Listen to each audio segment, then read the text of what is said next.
Nichukue tena nafasi ya pekee kukukaribisha kwenye muendelezo wa mafunzo yetu tunaojifunza kuishi bila kufanya ngono. Na sasa tunakwenda somo la 12 tukiwa tumetokea somo la 11. Yule ambaye kwa bahati nzuri ndio umeingia tukiwa kwenye somo hili la 12, ni kushauri ni vizuri kurudi ukaanza somo la kwanza. Utanielewa vizuri zaidi kuliko ukianzia sehemu hii ya 12. Maana somo la mbeleni linategemea kile ambacho tumejifunza huko nyuma. Sasa huko nyuma tulimalizia kuangalia ulimwengu mmoja lakini wenye mitazamo miwili tofauti, na tukamalizia kuangalia kati ya Musa na Yesu nani tumfuate sasa. Musa aliruhusu hati ya taraka, Yesu akasema hapana, haikuwa hivyo tangu mwanzo. Yesu alikataa, hapana, haikuwa hivyo tangu mwanzo, lakini Musa alisema kwa ajili ya ugumu wa mioyo yao ngoja tu tuwapatie taraka.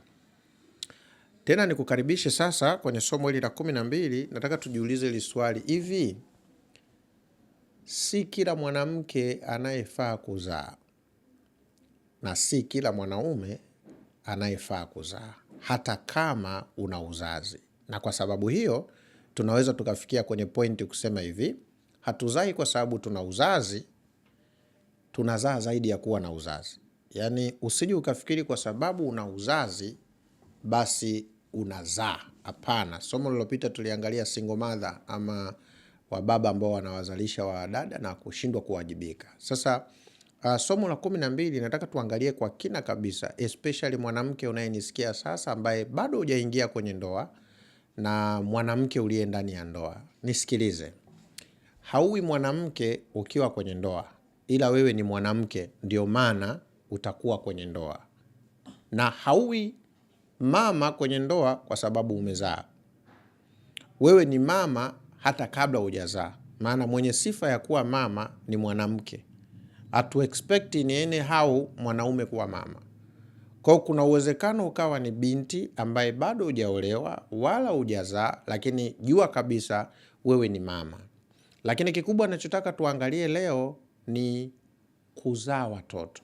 Hivi umewahi kujifikiria kwamba wapi muhimu sana kati ya kushika mimba miezi 9 na kulea mtoto? Na wapi kuna safari ndefu kati ya kushika mimba na kuzaa? Wapi kuna safari ndefu?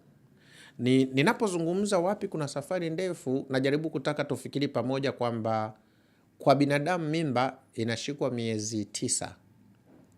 Kwa mtoto anayelelewa nyumbani, unafikiri lini mtoto anaondoka nyumbani kwenda kujitegemea? Miaka mingapi unakaa na mwanao mpaka unasema sasa anaenda kuanzisha familia yake? Sasa kiufupi tu, mfano kwa nchi yetu ya Tanzania, mara nyingi sana unakuta mtu anaanza darasa la kwanza akiwa na miaka 5. Kwa hiyo huyu mtoto unapomzaa unaanza kukaa naye miezi 9 aliyozaliwa nayo, anakwenda mpaka anatimiza mwaka, mpaka miaka 5. Sehemu kubwa ya miaka yake hiyo yuko tu hapo nyumbani, yuko around na wewe, na mama unakuwa responsible kwake. Lakini utakuja kuona kwamba miaka 5 mpaka anakwenda darasa la kwanza, bado miaka unaokaa naye ni mingi kuliko miaka ya mimba. Mimba ni miezi 9, mtoto yuko tumboni. Lakini mtoto anapozaliwa kuwa nje unakaa naye miaka mingi. Akiwa na miaka 5 anakwenda darasa la kwanza. Ataenda darasa la kwanza akiwa na miaka 5, la pili akiwa na miaka 6, la tatu akiwa na miaka 7, darasa la 4 akiwa na miaka 8, darasa la 5 akiwa na miaka 9, darasa la 6 akiwa na miaka 10, darasa la 7 akiwa na miaka 11 au 12 wengine. Kutoka hapo mtoto atakwenda form 1, tuashumu anaenda na miaka 13. Kwa hiyo 13, 14, 13, 14, 15, 16 anamaliza form 4. Labda ataenda 5 na 6, 17, 18 mpaka 19, hapo anamaliza form 6. Labda ataenda chuo miaka 3, 20, 21, 22. Labda atakaa nyumbani miaka 2 hajapata kazi, 23, 24. Labda anaenda kuanza kazi na miaka 25. Kwa hiyo utakuja kugundua mama na baba unayenisikiliza sasa, watoto hawa tunaowazaa, maisha ya kuwalea, maisha ya kumlea mtoto na maisha ya kulea mimba, ya kulea mimba ni mafupi kuliko ya kulea mtoto.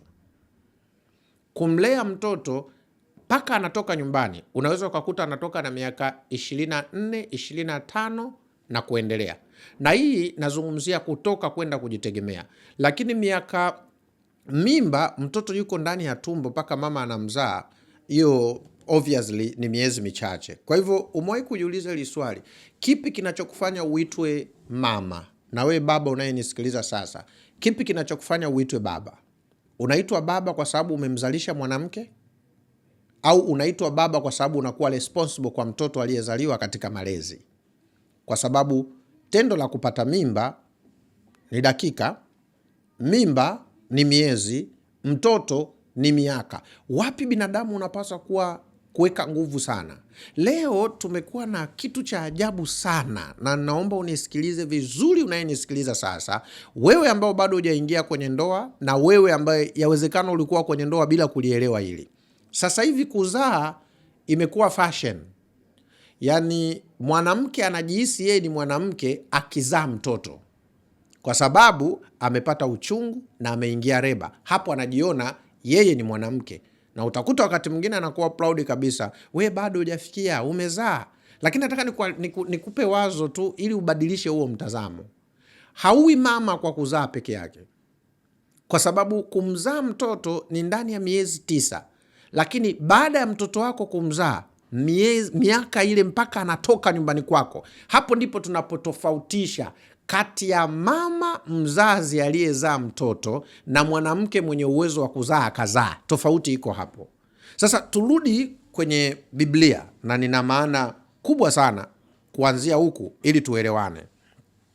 Miongoni mwa masomo ya nyuma tuliojifunza, tuliwahi kujiuliza hili swali kwamba kwa nini Mungu alilitengeneza tendo la ndoa katika uumbaji. Wakati Mungu anamuumba mwanadamu, kwa nini alimuumba mwanadamu ashiriki tendo la ndoa? Mungu alikuwa anaangalia nini kwenye kuhitaji mwanadamu ashiriki tendo la ndoa? Tuliangalia mambo mawili. Kusudi kubwa sana la tendo la ndoa ni kuzaa, lakini ndani ya kuzaa kuna jambo lingine linapatikana, ni enjoyment ama furaha inayopatikana na tendo la ndoa. Taasisi ya ndoa ni kiwanda, naweza kuita ni kampuni ama ni shirika. Unapoingia kwenye ndoa na mkeo, hatukuangalii tu wewe na mke uliye naye, tunaangalia na product mtakazo ziproduce kwenye hiyo taasisi yenu mlioianzisha. Mungu hakumtengeneza Adamu na mkewe ili tu wazaliane. Mungu alikuwa na target kubwa zaidi ya kuzaliana. Ukisoma kitabu cha Mwanzo 1:28, Mungu anasema hivi, Mwanzo 1:28, Mungu anasema, Mungu akawabariki, Mungu akawaambia, zaeni mkaongezeke, mkaijaze nchi. Kwa hiyo target ya Mungu ilikuwa ni kuijaza nchi. Ninaijazaje nchi? Naanza kumuumba mtu mmoja wa kiume, nitamuumba mtu wa pili wa kike, na hawa wawili wataoana. Wakioana wataniletea mtu wa 3, wa 4, wa 5, na hao nao wataendelea kuzaliana. Kwa hiyo Mungu picture yake ilikuwa haiangalii mke na mume. Picture ya Mungu ilikuwa inaangalia kuijaza dunia kwa kiwango alichokipanga kijae. Lakini Mungu anapohitaji kuijaza dunia, alianza na mtu mmoja, wawili, mke na mume, wakatengeneza ndoa, familia, jamii, taifa na nchi inahitajika ijazwe. Sasa hapa wengi wetu tunasoma tu zaeni mkaongezeke, lakini tunasahau kuangalia vitu vya muhimu ndani ya hili fungu. Walioambiwa wakazae, wakazaliane, wao walikuwaje wakaruhusiwa kuzaa? Si kila mwenye uzazi anaruhusiwa kuzaa. Hawa walioambiwa zaeni mkaongezeke, jambo la kwanza, wao wote, mwanamke na mwanaume, wao wenyewe walikuwa na tabia nzuri. Nikisema tabia nzuri na maanisha nini? Cha kwanza, walikuwa waaminifu kwa Mungu. Kwa mantiki hiyo, wanachokizalisha wanakizalisha kulingana na kile Mungu alichokihitaji. Hawazai kwa sababu wana uzazi, lakini wanazalisha product ambayo asili ya kile Mungu alichokipanda ndicho kitakachotokea. Hawazai tu, wanakwenda kutengeneza, kuijaza dunia na watu wanaopaswa, ambao Mungu anawahitaji. Na ndio maana Mungu hakumwambia mwanamke miti yote waweza kula, mti huu usile. Mungu alimwambia mwanaume, akijua atamzaa mwanamke kutoka kwa mwanaume kwenye ubavu, na Mungu alikuwa anajua mwanaume atakuwa responsible kumfundisha mwanamke kile ambacho Mungu alimfundisha mwanaume. Kwa hiyo kuna kutransfer. Hatuzai tu, lakini pia katika kuzaa kwetu tunapaswa tuzalishe tabia ya Mungu kwenye kizazi kinachokuja. Ndio maana Mungu anapojenga mahusiano na Adamu, akimaliza kujenga mahusiano na Adamu, anamwambia Adamu, miti yote unaweza kula, mti huu usile. Mungu akiwa na imani na Adamu, anamzalisha mwanamke. Mungu anajua kabisa sasa mwanamke atafundishwa na mwanaume kuwa vile mimi Mungu ninavyotaka binadamu wangu wawe. Kwa hiyo Mungu ana imani na wewe, kupitia wewe apate kizazi kile alichokihitaji kiwe. Hiki kitu ni muhimu sana na naomba mnisikilize. Hatuzai tu, lakini tuko responsible katika malezi tunapozaa. Ndio maana Mungu alipomuumba mwanaume, wakati mwanamke akiwa hayupo, Mungu hakuongea na mwanamke kuhusu miti gani ale na mti gani asile. Mungu aliongea na mwanaume peke yake. Mwanaume ndiye aliyemfundisha mwanamke. Kwa hiyo Mungu hataki tu uzae, Mungu anataka pia karakta, tabia ya Mungu itokee kwa mtoto uliyemzaa. Ndio target ya Mungu ilipo. Kwa hiyo hatuzai tu, hapana. Wakina mama, hauzai tu kwa sababu una uzazi. Kutokana na wewe, Mungu anataka aone karakta aliyoipandikiza kwako inatokea kwa mtoto wako. Ndio maana ukisoma kitabu cha Mwanzo 3 lile fungu la 2, mwanamke akamwambia nyoka, matunda ya miti ya bustani twaweza kula, walakini matunda ya mti ulio katikati ya bustani Mungu amesema msiale wala msiaguse. Anayesema hivi ni mwanamke, na anasema Mungu anasema msiale wala msiaguse msije mkafa. Mwanamke amesikia wapi hili neno? Kalisikia kutoka kwa mumewe. Mumewe amelisikia wapi hili neno? Kalisikia kutoka kwa Mungu. Kwa hiyo Mungu ana transfer information kutoka kwa mwanaume, mwanaume anamfundisha mwanamke, tunategemea mwanamke amfundishe mtoto. Kwa hiyo hatuzai tu, tuko responsible katika kuwaelekeza watoto kuwa na tabia ya Mungu. Sasa kama tunatakiwa kuzaa na kuelekeza watoto wawe na tabia ya Mungu, umewahi kujiuliza hili swali? Ili mtoto azaliwe, lazima tendo la ndoa lifanyike kati ya baba na mama, na lifanyike ndani ya ndoa. Unapofanya tendo la ndoa, maana yake unakuwa responsible katika matokeo ya tendo la ndoa. Hivi sisi leo duniani tunapoishi, vizazi tunavyovizaa, tuna transfer information ya Mungu. Mtoto wako unayemzaa anakuwa na tabia zipi katika malezi unayomlea? Wewe unayesema unataka kuzaa, wewe kwanza umekuja na tabia zipi? Wewe umelelewa na nani? Je, wewe unapotaka kuproduce kutokana na kile ambacho wewe umetoka ulikozaliwa, wewe unafikiri ni mbegu salama kwa kizazi kinachofuata? Unatutengenezea taifa teule la Mungu. Fungua pamoja na mimi kitabu cha Mwanzo 18. Nataka nikuonyeshe uzito tu, usije ukafikiri unazaa kwa sababu una uzazi. Mwanzo 18 fungu la 17. Mungu anakwenda kuangamiza, naweza kuita mkoa au naweza kuita nchi ya Sodoma na Gomora. Kwa nini? Kwa sababu wa dhambi.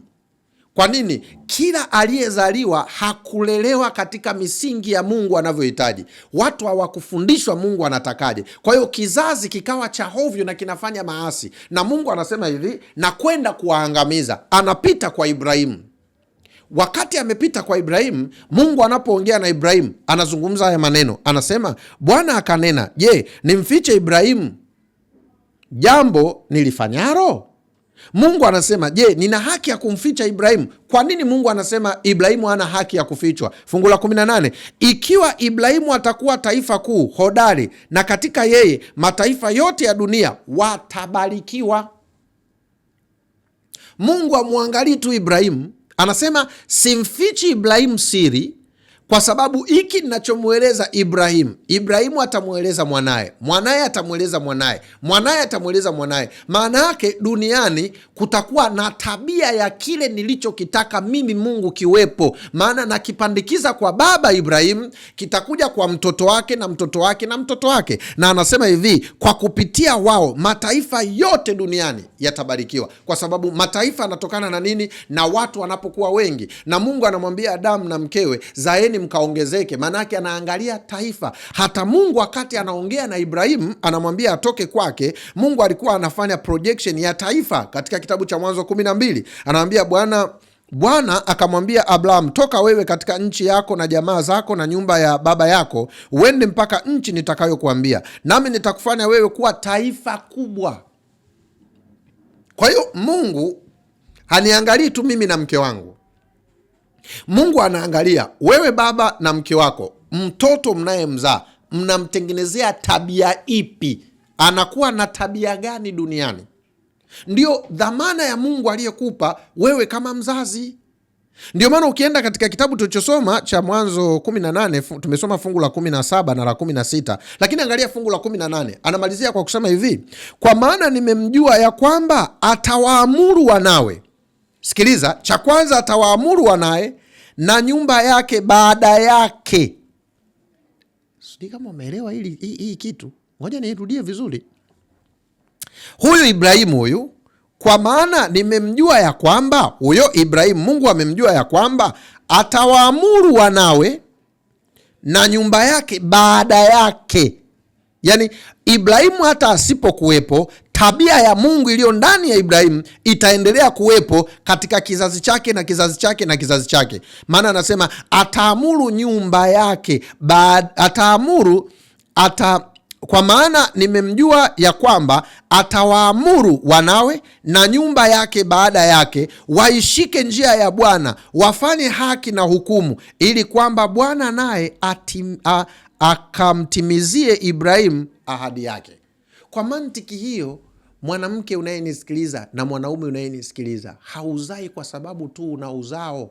Unazaa kwa sababu Mungu amekuamini kupitia wewe. Anataka watu sahihi duniani. Je, tunawezaje kutengeneza watu sahihi duniani? Foundation ya kutengeneza watu sahihi duniani ikoje? Rudi tena kwenye Biblia. Mungu ameianzishaje foundation ya kutengeneza kizazi cha namna hiyo? Sifa ya kwanza ya kutengeneza kizazi, napenda sana ili fungu, watakaoshika njia ya Bwana hata wakati wewe haupo. Cha kwanza sio kuzaa mtoto. Wewe ambaye bado hujazaa, wewe ambaye bado hujaoa, una tabia ya Mungu. Muhimu hilo, kwa sababu Mungu anataka wewe uwe sababu ya kutengeneza taifa zuri. Je, wewe unayenisikia sasa, kabla hujaoa, kabla hujazaa, wewe una sifa zile Mungu anazozihitaji ili kupitia wewe Mungu apitishe baraka kwa kizazi kinachofuata? Maana Mungu anasema hata Ibrahimu akifa, ile tabia alionayo Ibrahimu ya kuwa na mahusiano na mimi, Ibrahimu pia mtoto wake atamleta awe na mahusiano na mimi, na mtoto wake na mtoto wake ataleta awe na mahusiano na mimi. Mimi Mungu nitapata taifa sahihi duniani. Kwa mantiki hiyo, hatuanzi kuwa na watoto wazuri, tunaanza sisi wanandoa kuwa wazuri. Sasa wewe unayenisikiliza sasa, wewe mama uliyezaa watoto, wewe ni mama mzuri. Tabia yako ambayo mtoto wako anaiaksi itakuwa tabia ambayo Mungu anaihitaji, na Mungu atajivunia mwanao siku ukiwa haupo. Sasa angalieni leo, shetani amekuwa very intelligent. Shetani ni kiumbe hatari sana. Anajua kabisa kwamba Mungu anachokitaka, shetani anaanza kukiharibu. Anakiharibu vipi? Sisi ambao tunapaswa tuzae, cha kwanza sisi tunaanza kutokuwa watu waaminifu. Kwa nini? Kwa sababu hatuna mahusiano mazuri na Mungu. Kwa nini? Kwa sababu tunazaa bila kuwa na mume. Leo unakuta mwanamke anakutana tu na mwanaume anazaa mtoto, alafu bad enough kamzaa mtoto, wewe huyo mwanamke hana mume ila kazaa mtoto. Huyu mtoto anakosa malezi, anakosa maelekezo sahihi. Baadaye huyu mtoto anakuwa mtaani, baadaye huyu mtoto anakuwa muizi, baadaye huyu mtoto anakuwa mtu wa ajabu duniani. Tayari Mungu kapoteza. Kwa hiyo wewe unayenisikiliza, ambaye hujaoa wala kuolewa, na wewe uliye ndani ya ndoa, Mungu anakutegemea wewe kujenga taifa lijalo. Leo tunahangaika na maadili, lakini tunasahau maadili ni matokeo ya sisi kwa watoto wetu. Wewe baba na wewe mama, kabla mjamzaa mtoto, mtoto hajifunzi unachomwambia, mtoto anajifunza anachokiona. Maana sehemu kubwa ya maisha ya mtoto anaishi kwa kuona kielelezo kuliko kwa kuambiwa. Kumwambia mtoto na wewe kuishi sahihi, kuishi kwako sahihi, kuna nguvu ya kumsaidia mtoto kuliko kumwambia mtoto vitu sahihi. Ndio maana leo tuna wakina mama, unaweza kukuta anamwambia mwanae usiongope, wakati wewe ukiongea na simu mwanao anakusikia unaongopa. Unafikiri hapo mtoto anajifunza nini? Umesema usiongope, lakini kwa vitendo wewe unaongopa, akiwa pembeni yako anasikia. Alafu wewe unamwambia mwanangu uongo ni mbaya, ukitaka kuwa mtoto mzuri usiongope, wakati akikusikiliza wewe ukiongea kwenye simu anakusikia. Alo, uko wapi? Niko sokoni. Wakati mtoto anakuona mko nyumbani. Mtoto anajifunza unachosema sana kuliko unachokifundisha kwake. Kwa mantiki hiyo, kama binadamu tungejua, tusingezaa tu kwa sababu tuna uzazi. Cha kwanza tungechagua watu sahihi wa kuzaa nao. Waga nawaambia wanawake, mwanamke wewe ni sawa na ardhi, sio kila mbegu itaota ikipandwa kwako. Kuwa selective. Kuna mbegu zingine no, hazipaswi zipandwe. Sio kila mwanaume anaweza kuwa responsible father. Sio kila mwanaume anaweza kuwa kama Ibrahim. Lazima uweke mipaka ya yupi anayepaswa kuwa mume atakayepanda mbegu za mtoto ambao mimi na mume wangu tutajivunia siku zijazo mbeleni. Leo watu hawaangalii matokeo ya mbegu itakayopandwa kwake. Leo mtu anaangalia mwanaume anayetaka kunioa ana gari, mwanaume anayetaka kunioa ana nyumba. Anasahau magari na nyumba ni matofali, michanga na mabati. Lakini huyo mwanaume unayesema ana gari, ana nyumba, matokeo ya mtoto wako yatakuwa baraka kwako wakati ukimwona mtoto wako siku zijazo mbeleni, na mtoto wa mtoto wako na mtoto wako watakuwa taifa ambalo Mungu atajivunia.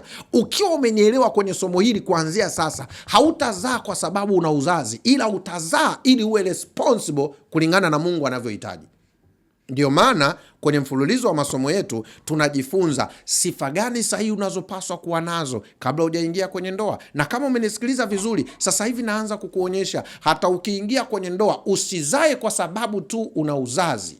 Hapana, zaa kwa sababu utakuwa responsible kuisafirisha tabia ya Mungu, ambayo haianzi kufundishwa kwa mtoto. Tabia ya Mungu inaanza kuonekana kwako, jinsi unavyoishi wewe. Na wewe unaipata wapi hiyo tabia? Kwa Mungu. Na ndio maana ukirudi kwenye Biblia yako utaona Mungu anaanza mahusiano kwanza na Adamu peke yake. Anaongea naye, anamwambia hiki, anamwambia kile. Baada ya hapo Mungu akaongeza, akaja kuwa na mahusiano na mwanamke peke yake, Adamu akiwa amelala. Kisha akawakutanisha wote wawili. Ndipo Mungu anamwambia zaeni mkaongezeke, kwa sababu Mungu ana uhakika sasa kwa kupitia wao atapata kizazi kizuri. Leo kwenye dunia tunayoishi, watoto tunaowazaa wamekuwa baraka. We mama unayenisikiliza sasa na baba unayenisikiliza sasa, unajivunia kwa mwanao uliye naye. Mtoto wako anakupa furaha unapomwona na unakuwa proud kusema huyu ni mwanangu, maana umemwandaa kuwa kijana bora. Unafahamu kwamba mtoto wako uliomzaa leo ni mke kwa kijana ambaye umfahamu. Unafahamu mtoto wako wa kiume ni mume kwa kijana usiyemfahamu. Je, huyo kijana wako uliyemzaa wewe unavyomwona anafaa kuwa mume kwa mtoto wa mwenzio? Anafaa kuwa mke kwa mtoto wa mwenzio? Umewekeza katika malezi sahihi ambayo wewe utajivunia kuiona ndoa yao.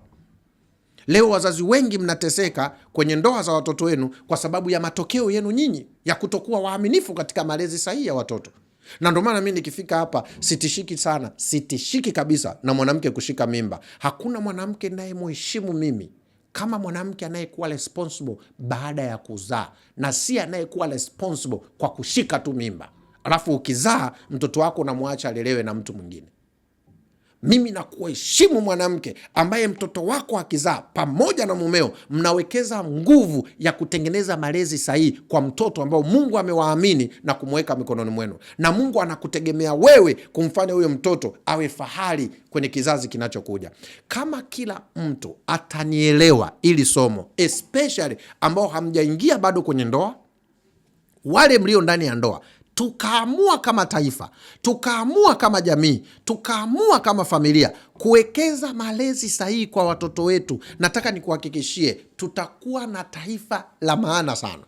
Leo tunakosa kuwa na taifa la maana kwa sababu tuna promoti ujinga wakati mwingine. Kwa nini? Mtu eti anaona sifa kupromoti kwamba mimi ni mwanaume bwana, na watoto wangapi? Na watoto 9. Umezaa wapi? Mmoja nimezaa na mwanamke yuko Mbeya, mmoja nimezaa na mwanamke yuko Dar es Salaam, mwingine nimezaa na mwanamke yuko Dodoma. Eti amezaa watoto wake 3 wako Dodoma, 2 wako Mbeya, mmoja yuko Shinyanga. Alafu anajiita mimi ni baba, usinione hivi na watoto. Wewe ni tatizo na umetuletea shida duniani, kwa sababu Mungu hajakuumba tu mbegu za kuzalisha. Mungu anahitaji uwe responsible, sio tu kwenye kutuma pesa. Watoto hawahitaji tu pesa yako, unapaswa kuwa kwenye familia yako. Leo kuna watu wanatumika duniani kutangaza, kuonyesha kwamba eti una uwezo tu wa kuzaa na kumwacha mtoto. Nani amekuambia una uwezo wa kumzaa alafu mtoto awe mtoto mzuri? Leo kuna wakina dada ambao wanafikiri kwamba kutokuwa na mume ni sifa, anazaa tu mtoto wake na mlea mwenyewe. Nani alikwambia mtoto analelewa na mtu mmoja? Unafikiri Mungu yeye alikuwa anakosea anaposema baba na mama ndio wazae? Hajui Mungu alijua wajibu wa baba kwa malezi ya mtoto na wajibu wa mama kwa malezi ya mtoto. Wewe unajivunia kwa sababu umeshika mimba miezi 9 na unajiona ni mwanamke uliyezaa. Wewe unatumia muda masaa mangapi kulea mtoto wako? Mtoto wako unamfundisha nini kuanzia asubuhi mpaka jioni? Nani anakaa na mtoto wako? Mtoto wako anakula nini? Mtoto wako anajifunza lini? Tabia zake zikoje? Leo watoto wetu wanafundishwa na TV kwa kuangalia vitu visivyofaa. Leo mtoto anawekewa katuni, ndicho tunahisi kinamfundisha mtoto kuwa bora. Hivi unategemea mtoto wako atakuwa baraka kama Mungu alivyosema kwa Ibrahimu? Naomba tuamke, wazazi wenzangu, wale vijana ambao hamjaingia kabisa kwenye taasisi ya ndoa, be careful. Kama umenielewa somo la leo, kuwa makini unapohitaji kuingia kwenye ndoa. Kuwa makini unapomchagua mwanamke wa kuzaa naye. Na unaposema kuzaa naye nazungumza kwenye ndoa. We mwanamke, kuwa makini unapomchagua mwanaume. Unamchagua mwanaume ambaye Mungu atasema kama alivyosema kwa Ibrahimu. Unamchagua mwanamke atakayesimama kumuimpact mtoto wako kuwa mbaraka.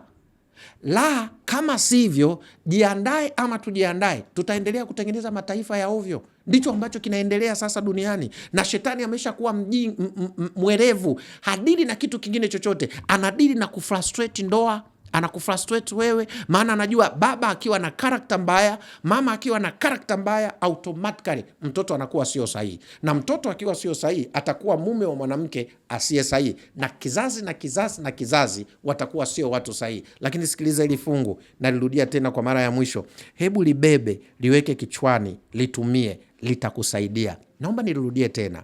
Bwana Mungu, kitabu cha Mwanzo 18:17 mpaka 19. Bwana Mungu akanena, je, nimfiche Ibrahimu jambo nilifanyalo? Hapana. Kwa nini? Ikiwa Ibrahimu atakuwa taifa kuu hodari, na katika yeye mataifa yote ya dunia watabarikiwa. Kwa maana nimemjua ya kwamba atawaamuru wanawe na nyumba yake waishike njia ya Bwana, wafanye haki na hukumu, ili kwamba Bwana naye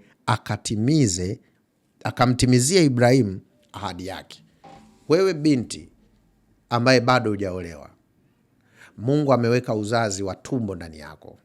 Wewe kijana ambaye bado hujaoa, Mungu ameweka mbegu za uzazi ndani yako. Mchague mwanamke sahihi, mchague mwanaume sahihi. Kuweni responsible kwa matokeo yatakayotokana na ndoa yenu kwa watoto mtakaowazaa. Usijivunie kushika tu mimba miezi 9, lakini mimi najivunia kwa mwanamke ambaye anakuwa responsible katika malezi ya mtoto kuliko mimba. Mimba haina shida, ila malezi ya mtoto anapotoka nje yanategemea sana maisha ya baba na mama. We mama uliye single, yawezekana haukupenda, yawezekana haukuwa na taarifa sahihi. Umefika sasa wakati mwelekee Mungu. Anza kuwa mtu wa tofauti. Mtengeneze mwanao kuwa baraka siku zijazo. Wekeza malezi yaliyo sahihi ili tujiponye sisi, tuponye taifa na kuleta matokeo bora siku zijazo. Nikuombe tena usikose somo la 13 linalokuja mbele. Kama umenielewa leo na utafanyia kazi, basi yajayo kuhusu jamii na familia itakuwa baraka kwako, na tutatengeneza kizazi cha maana siku zijazo. Mungu akubariki.